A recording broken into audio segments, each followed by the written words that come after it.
सूरज ढलते ही जैसे ही गांव की गलियों में सन्नाटा पसरता, एक अजीब सी सिहरन पूरे माहौल को घेर लेती।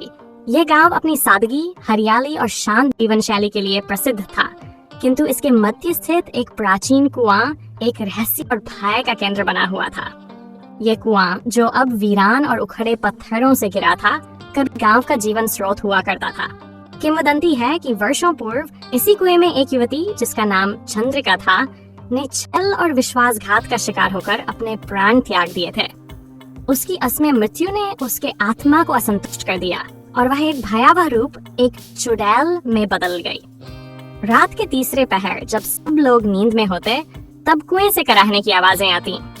कई ग्रामीणों ने दावा किया कि उन्होंने एक सफेद साड़ी में लिपटी, बिखरे केशों वाली स्त्री को कुएं के पास देखा है, जिसकी आंखें अग्नि के समान लाल और स्वर कर्कश थे।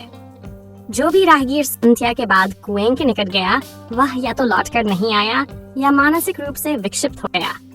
पशुओं का अचानक गायब हो जाना, बच्चों का बीमार पड़ना और रात में किसी अदृश्य शक्ति का दरवाजा खटखटाना, ये सब घटनाएं गांव के लोगों को भयभीत किए हुई थीं, तथा उसका प्रतिशोध लेने उसकी आत्मा बंधी हुई है।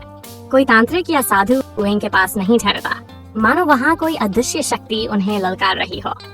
कई बार गांव वालों ने उस कुएं को बंद कराने की कोशिश की, पर हर प्रयास के बाद किसी न किसी अनहोनी ने उन्हें रोक दिया। कभी आग लग गई, तो कभी खुदाई करते समय दुर्घटनाएं हुई। अब वह कुआं केवल एक जांचा नहीं, बल्कि चंद्रिका की पीड़ा और बदले की ज्वाला का प्रतीक बन गया था। गांव के लोग उस कुएं को शापित जल स्रोत कहते हैं और सूर्यास्त के बाद उसकी ओर देखना भी वर्जित है। अंतिम पंक्तियां। शायद किसी दिन कोई ऐसा आए जो चंद्रिका की आत्मा को शांति दे सके, पर तब तक प्राचीन कुएं की वह शापित आत्मा गांव की रातों को अपनी उपस्थिति से डराती रहेगी।